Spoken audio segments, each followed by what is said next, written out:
Guys welcome back to my channel. तो अभी मैं आपसे मिल रही हूँ सुबह के 10 बजे मेरी बेटी स्कूल चली गई है, हस्बैंड ऑफिस चले गए हैं और हम अपना क्लीनिंग रूटीन स्टार्ट करने वाले हैं। तो अभी मैं दिखाती हूँ अपने पूरे घर की हालत। मेरे घर की हालत इतनी गंदी हुई पड़ी है, तो अभी हम लोग अपना क्लीनिंग स्टार्ट करेंगे। तो आइए चलो दिखाने। कपड़े कल ला करके रखे थे, तो सारे कपड़े अभी इधर ही पड़े हुए हैं, सबको अरेंज करना है। ये रहा मेरा हॉल। इस पे ना इसने पानी गिरा दिया था, तो उसका कवर हटा के ड्रेस वगैरह चेंज करके गई है। नीचे भी फर्श सारे गंदे हैं और किचन का तो पूछो मत, किचन तो पूरा ही बिखरा पड़ा है। किचन भी सारा कुछ अरेंज करना पड़ेगा। और इधर कल मैं लेके आई थी अपना राशन वगैरह जो थोड़ा बहुत खत्म हो गया था, आटा भी मुझे इसमें रखना है डाल करके, तभी ये भी मैं अरेंज करूंगी। और ये रहा मेरा बेडरूम। बेडरूम का हालत तो आप देख ही रहे हो, पूरा का पूरा क्या ही हो पड़ा है। और यहाँ पे मैंने अपनी चाय पी ली है। मैं को स्कूल छोड़ने के बाद ना मैं सबसे पहले घर आती हूँ और अपनी टी ब्रेक लेती हूँ, 5 मिनट 10 मिनट तक बैठती हूँ। उसके बाद फिर मैं अपना क्लीनिंग स्टार्ट करूंगी। तो अभी मैं आपसे अपना आज क्लीनिंग ब्लॉग शेयर करने वाली हूँ।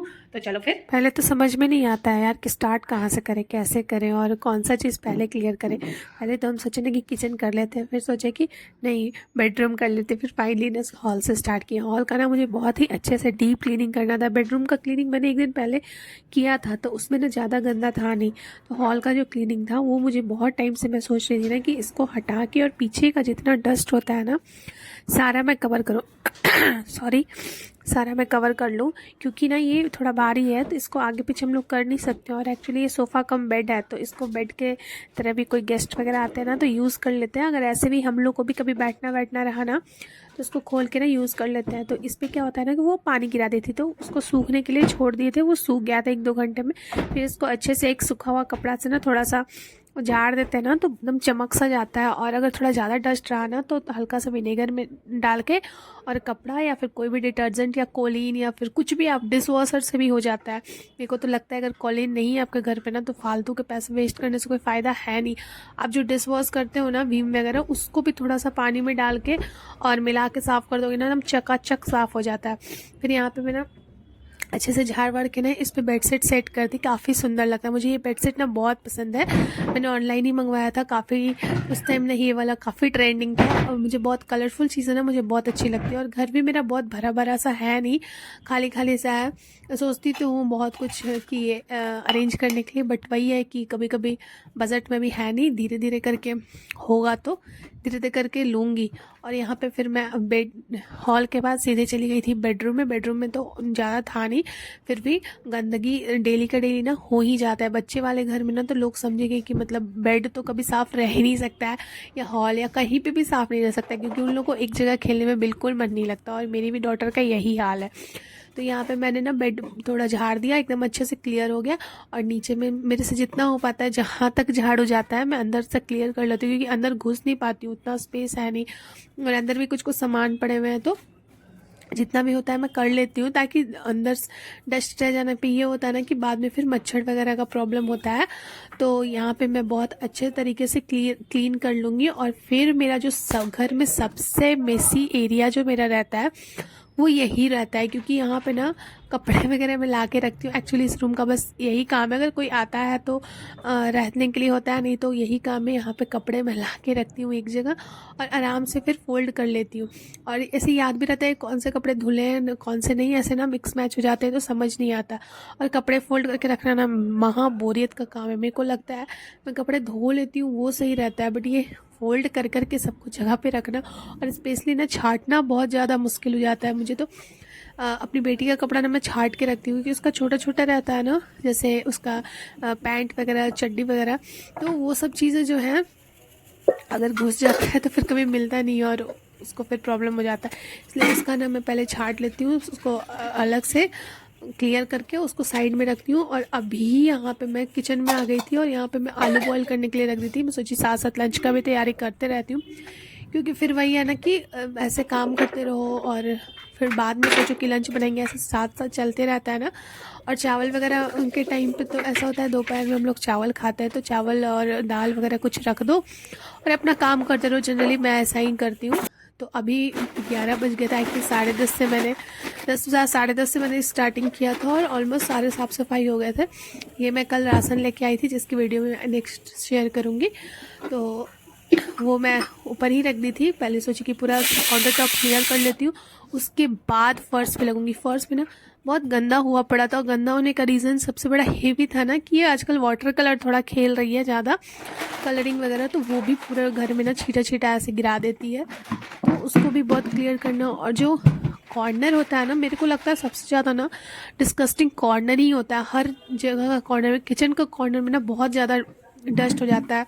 और ना मेरा किचन ना थोड़ा छोटा है, तो मैंने ना बर्तन स्टैंड वगैरह लिया नहीं है, तो मैं सारे बर्तन धो के पहले ऊपर रख देती हूँ, उसके बाद सारे बर्तन को नीचे एक टब में ऐसा करके रख देती हूँ। अपना एक जगह रहता है और ज़्यादा स्पेस भी नहीं लेता है। तो यहाँ पे मैं झाड़ू देती हूँ। यार देखो, मैनेज करना तो आना चाहिए, हर किसी को आना चाहिए। और आई थिंक आज की गृहिणी जो है ना, वो बहुत अच्छे तरीके से मैनेज करके घर को भी चला रही है, खुद को भी चला रही है, और चलाना पड़ता भी है। अगर आप नहीं कर पाओगे ना, तो फिर आगे जाके लाइफ में ना बहुत सारा प्रॉब्लम हो सकता है। इसलिए जितना ज़रूरत है उतना ही सामान रखे हुए हैं आगे इस तरीके से, ताकि मैनेज हो जाए, काम चल जाए किसी तरीके से भी। और यहाँ पे पूरे अच्छे से मैंने झाड़ू दिया है। उसके बाद मैं लगूंगी, लास्ट स्टेप होता है ये पोछा। इसके बाद मैं पूरा घर का जितना भी खिड़की दरवाज़ा सब खोल दी थी, फ़ैन इवन ऑन कर दी थी, क्योंकि धूप अच्छी आ रही थी, बहुत अच्छी आ रही थी। और खिड़की दरवाज़ा खोलने से ना मेरे हस्बैंड मुझे बहुत डांटते हैं। मतलब अब मैं तो कभी कभी सुबह में भी खोल देती, लेकिन अभी जो है ना ठंड बढ़ गया है, इसलिए मैं बंद रखती हूँ उधर। तो मैं थोड़ा थोड़ा जब ठंड आया था ना, तो मैं सुबह को भी सारा खोल देती। पता नहीं, मुझे बंद घर ना बड़ा अनकंफर्टेबल सा लगता है। और उनका है ना कि बोलेंगे कि क्यों खोल देती हूँ बार बार, हवा आता है ऐसे करके। मेरे को लगा हवा नहीं आएगा तो घर में थोड़ा फ्रेशनेस नहीं आएगा यार। तो दोपहर में मैं सब खोल देती हूँ, जब वो और मेरे हस्बैंड और ये नहीं रहते। फिर शाम होते होते मैं वापस से सब बंद कर देती हूँ, क्योंकि शाम होते होते ना कोल्ड बढ़ने लग जाता है, और उसके कारण ना तबीयत भी ख़राब हो जाता है। हवा जब बाहर का आता है ना, तो वो सीधे अटैक करता है, वो हवा ना बहुत ख़राब होता है। तो मैंने किचन सबसे पहले क्लियर किया, उसके बाद हॉल भी क्लियर की, उसके बाद रूम और ये जो छोटा वाला रूम है ये सब मैंने किया। और लगे हाथ ना ये वो पलंग का जो होता है ना, वो सब भी मैं पोंछ देती हूँ, वो भी एकदम से चमचमा जाता है। ये छोटे छोटे टिप्स आप फॉलो करोगे ना, अगर सफाई करे हो, लगे हाथ दरवाजे भी गंदे दिख रहे हैं वो भी कर दो, दीवार भी कहीं गंदा दिख रहा है वो भी कर दो। इस तरीके से ना आपका सफाई भी फटाफट हो जाएगा और थोड़ा लंबे समय तक चल जाएगा। अगर अभी मैंने इतने अच्छे से क्लीन किया ना, अभी मैं 2-3 दिन तक पोछा नहीं भी दूंगी ना, तो साफ़ ही दिखेगा। बट वही है ना कि मन ही नहीं भरता है, एक दिन बीच करके पोछा देना पड़ता है। आई थिंक बृहस्पतिवार और शनिवार 2 दिन का मैं नहीं लगाती हूँ पोछा, बाकी सारे डेज मैं ऑलमोस्ट लगाती हूँ। आप लोग कब कब पोछा नहीं लगाते हो मुझे कमेंट करके बताना, ठीक है गाइस। और यहाँ पे मैंने सब कर लिया था, अब बचा था हॉल का बारी। हॉल में वापस से मैंने उसको घसकाया और पीछे का पार्ट पोछा किया, क्योंकि ना पीछे वो जो बार बार रह जाता है ना, तो पीछे कुछ ना डस्ट रह जाता है, जिसके कारण ना बहुत ही गंदा लगता है देखने में। तो वो भी मैंने बहुत अच्छे से कर दी। उसके बाद फिर अभी ये मेरा लास्ट हो गया, और पता नहीं चलता है, 1 से 1.5 घंटा में मेरा पूरा घर चमक गया। और जब घर आप साफ़ कर दो ना, इतना अच्छा लगता है, इतना पॉजिटिव वाइब आता है। मतलब वही घर ना इतना सुंदर सा लगने लगता है। लगता ही नहीं है कि वो घर 1-1.5 घंटे पहले इतना गंदा था। तो यहाँ पे मेरा काम ख़त्म हो गया गाइस। और अभी जो भी जिसके जहाँ जहाँ जगह था मैंने वहाँ रख दिया। और अभी ना ये देख के मतलब इतना पॉजिटिव फीलिंग आता है, काम करने में भी अच्छा लगता है। हम हाउसवाइफ का क्या है ना कि घर साफ़ होना, तो अपना मन भी साफ़ होता है और एक अलग सी पॉजिटिविटी आती है। तो यहाँ पे मेरा ये रहा प्यारा सा छोटा सा रूम। आई होप आप लोगों को अच्छा लगा होगा। अगर अच्छा लगा होगा तो प्लीज़ सब्सक्राइब करना, थोड़ा सा सपोर्ट कर देना, और वीडियोस को लाइक भी कर देना। और ये रहा मेरा किचन। अभी थोड़ा मेस दिख रहा होगा क्योंकि सारे सामान काउंटर टॉप पे है, बट ये पूरे तरीके से मैंने इसको अच्छे से डीप क्लीन किया था। तो कैसा लगा ब्लॉग गाइस प्लीज़ बताना। चलो मिलते हैं कल फिर एक और नए ब्लॉग में। तब तक के लिए अपना ख्याल रखना, स्वस्थ रहना, खुश रहना। Bye guys.